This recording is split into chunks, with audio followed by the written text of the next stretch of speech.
देखिए, आज मैं आपको एक ऐसी जानकारी देने वाला हूँ जो सिर्फ और सिर्फ एक जानकारी है आपका नॉलेज बढ़ाने के लिए। अगर आपकी शादी हो चुकी है तो इस वीडियो को देखें, क्योंकि जो बातें आज मैं आपको सीक्रेटली बताऊंगा वो हर किसी व्यक्ति को नहीं पता होती है। सेक्स करने का क्या तरीका होता है मैं आज आपको बताऊंगा, और ये जो है ये हर किसी पर लागू होती है ये चीज़। और अगर इस तरीके से आप चलते हैं तो आपकी वैवाहिक लाइफ अच्छी रहती है, मेरे कहने का मतलब है। अब बहुत से लोग इस चीज़ को नहीं जान पाते हैं, उनको नॉलेज नहीं होता है, और पता नहीं दिमाग में तरह तरह का उनका फितूर पैदा हो जाता है कि क्योंकि उनका जो भी संग साथी है, मतलब कोई उनका दोस्त है, उन्होंने जैसे उनको बताया और उसी प्रकार वो मान लेते हैं, जबकि इसका तरीका कुछ अलग होता है। तो सबसे पहले मैं जो चीज़ें बताऊँ उनको हमेशा फॉलो करना। अब जैसे आपकी शादी हो चुकी है और फर्स्ट टाइम आप ये चीज़ें कर रहे हैं अपनी वाइफ के साथ में, तो सबसे पहले एक चीज़ का ध्यान दें कि आपकी वाइफ क्या चाहती है हमेशा। और ये शादी की पहली रात ही नहीं, ये हमेशा ये चीज़ फॉलो करना। जब शादी के चाहे आपके 10 साल हो जाए चाहे 20 साल हो जाए, ये चीज़ हमेशा आपको फॉलो करनी है कि अपनी वाइफ से पहले पूछना है कि वो क्या चाहती है।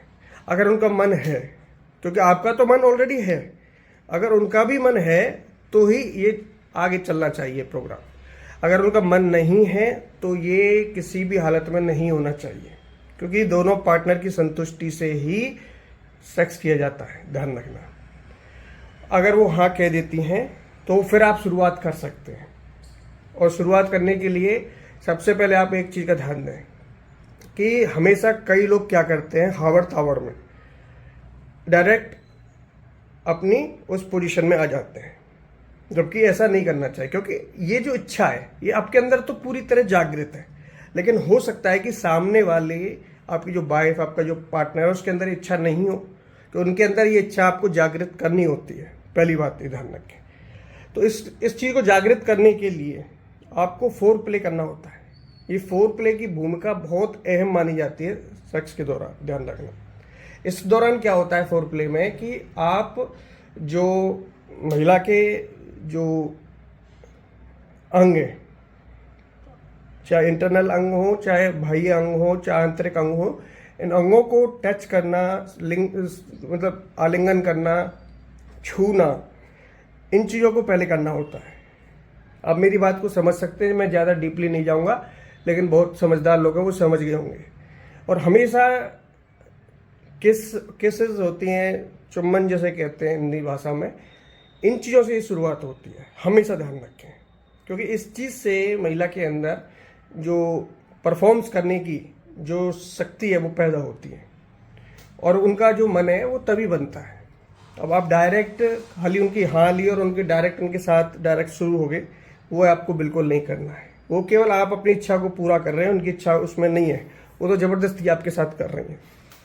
तो हमेशा ये चीज़ें पहले करें। अब जैसे आंतरिक अंग, महिला के जो प्राइवेट पार्ट है, उनको छूना, टच करना, चुम्बन करना, ये चीज़ें आपको करनी होती हैं सबसे पहले, क्योंकि महिला के अंदर जो सेक्सुअल भावना है वो तभी पैदा होती है। ठीक है, तो फोर प्ले की भूमिका अहम मानी जाती है। और हमेशा एक चीज़ का ध्यान रखें कि फोर प्ले आपको कम से कम इसके लिए थोड़ा समय देना है, इसमें जल्दबाजी नहीं करना है, क्योंकि इस दौरान फिर आपका भी चरम सुख बढ़ेगा, महिला का भी चरम सुख बढ़ेगा।